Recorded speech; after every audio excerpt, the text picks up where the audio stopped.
Bizarre Brain Comics. Hello, my comic book friends, and welcome to Bizarre Brain Comics. I am Gary, your host. This is where I like to take a look at some older comics, talk a little bit about the characters and creators, and examine the stories and the art.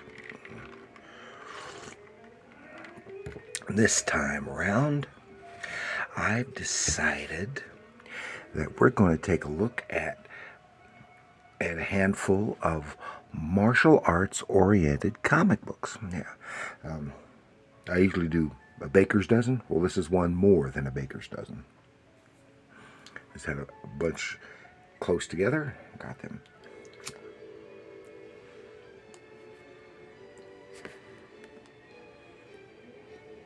And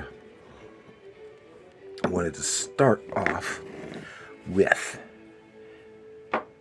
Charlton Comics Yang. This is Yang from the Charlton Comics, the 1970s. This is 74. This is number 8. And I think I showed this once before. I think it was when I got it, maybe. And I like the watercolor painted covers that Warren Sattler does, and he also does the interior art. That's Warren Sattler. And of course, when they created Yang, they just kind of followed on with because at this time in the early and mid 70s, kung fu movies were very popular, and so much so they had the kung fu TV series starring David Carradine. And of course, Bruce Lee was a big star, especially after his death. And Yang kind of followed on with the kung fu TV series, which they combined two very popular genres together, which was the kung fu and the westerns, and they combined them together on the TV show. Well, they did the same thing with Yang, because this is a Chinese fellow, Yang, or is it supposed to be? Yeah, and he's come to America on some kind of quest, and gets in all kinds of adventures. And so that's Yang number 8. And here is Yang number 12. Another Warren Sattler watercolor. Probably gouache cover painting. With the interior. And Joe Gill. George Wildman. No, George Wildman was the editor. Joe Gill was the writer. He wrote so many of these things back then. So this is Charlton Comics Yang number 12 from 1976. Then there's the follow-up to that, Yang number 13, by Warren Sattler. Same creative team. I enjoyed these books back then too, because I liked them both. Okay. And then it had a spin-off series that was, I think Yang was canceled. They did 15, 16 issues. I'm not sure, and then picked up with this spin-off of the all-new House of Yang. This is number 3 from should be 75. Oh, so they were in production at the same time. I had forgotten about that. With in covers and interior art by San-Ho Kim. And if I remember correctly, this is the fellow with the House of Yang that the first character Yang was from, and then this other fellow came in. If I remember correctly, because I haven't read any of these in years, I think he was searching for our first Yang here, if I remember correctly. And of course, he got into all kinds of adventures and trouble. And then here's House of Yang number 4. I don't think House of Yang had quite as many issues. This is from '76. Had quite as many issues. Both of these artists had a different style, and San-Ho Kim has a decidedly Asian / manga-ish style to his art, probably strongly influenced by those Asian comics. Then we come to the big boys from Marvel. This is I think I've talked about this, or at least showed it once before. It was The Hands of Shang-Chi, Master of Kung Fu, number 31. This is from what, 75, with Paul Gulacy, Doug Monk doing writing, and Paul Gulacy doing some marvelous interior artwork.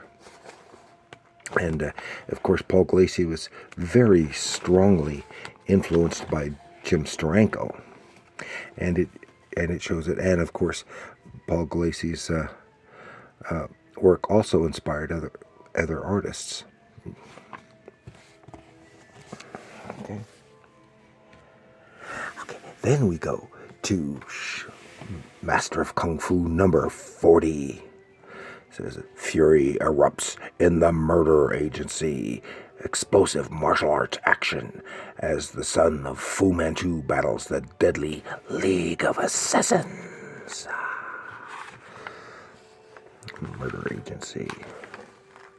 Oh, I think I did a deep dive into this one. I'm not positive. No, it wasn't it. But still, same creative team. Doug Munch and Paul Gulacy. Some really great artwork.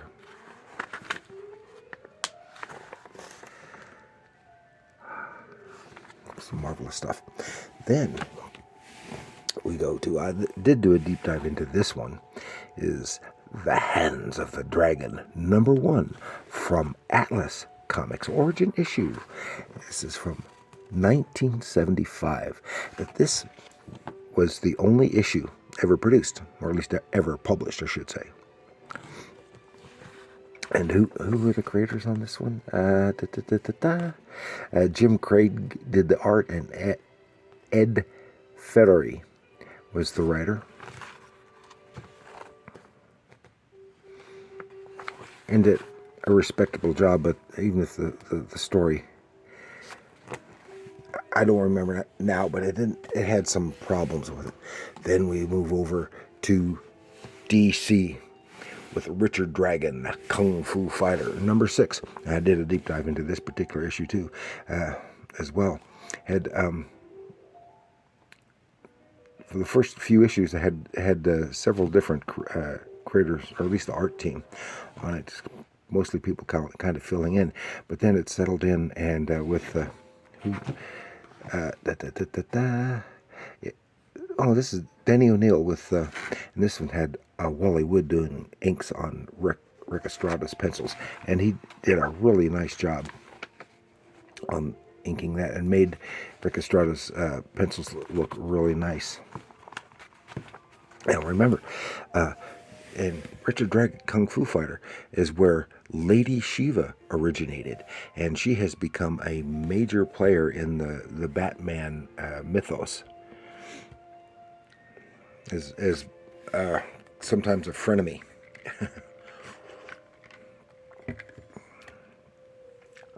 Of the Batman, that is. And she's not real hot on Richard Dragon either. Well, lots of good action there. But here, then we go to Kung Fu Fighter number 9. Number 9 with Rick Estrada. And he's inking his own pencils here. And from here on, Rick Estrada's art just seems kind of off. Now he did most of his career, as I recall, as an inker. So his pencils are not as strong as his inks, I don't think. But he did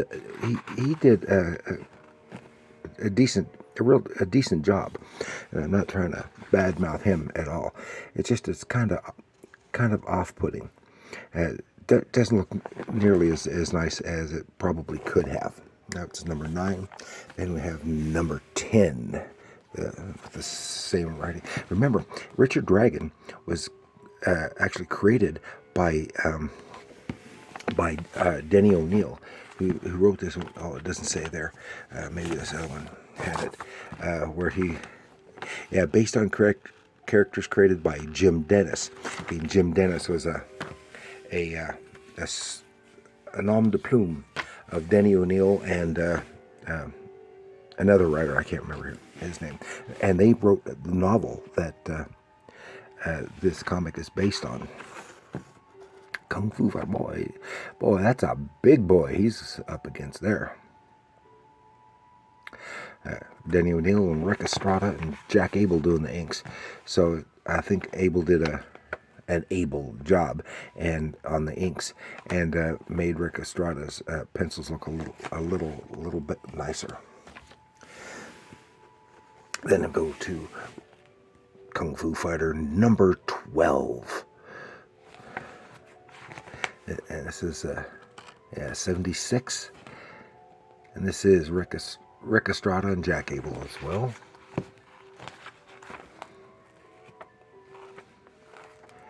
Still decent art, but it seems a little black. And here we have Richard Dragon fighting himself. And I guess initially he's intended to be like here a Caucasian fellow, but in recent years and recent iterations of Richard Dragon, when they had the reboots and stuff, and they've made him Asian, I think.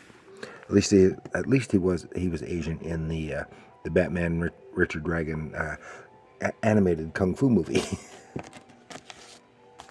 I can't remember the name of that, and so I think he is in the comics as well these days. And here's number 14. Cover is drawn by Rich Buckler, and I think he does a better job than at the art than Rick Estrada. In fact, this particular panel, especially this ghostly image right here, just looks, I'm sorry to say, terrible. That whole panel doesn't look very well. But it's pretty good in some of the other spots. But I did like the series. And then we're going to finish up with Richard Dragon number 17 to make it a total of 14. Must have been 78, 77, 77. Daggers at all sides. Can the power of the dragon save one hero from becoming the final victim? And this is all art. Rick Estrada, still written by Denny O'Neil. It's got some weird science fiction-y. It seems to be getting a little bit weird here. Where's that one weird one I saw earlier? Oh, I don't see it now. But yeah, some of this stuff. But it's getting kind of silly. But still, always enjoyed the martial arts comics. Although overall, I had to say, I think Marvel did a better job with Shang-Chi and Iron Fist. Of course, they took the martial arts and had to make him into a superhero. And they did the same thing with Shang-Chi in later years. Turned him into a superhero with the power of the 10 rings and stuff like that. So that's all I've got for you this time. Just a nice, fun look at some martial arts comics, kung fu comics, and I hope you enjoyed that. So do please like, share, and subscribe. If you've got some friends who are like the old kung fu movies or other interest in the martial arts, you might want to share this with them. especially if they've never read any of the martial arts in the comics. So let me know what you think in the comments below of Yang, House of Yang, Master of Kung Fu, Richard Dragon, etc. Or just the martial arts in particular. Are you a fan of the martial arts movies and the comics? Tell me what you think. And remember, comics are art.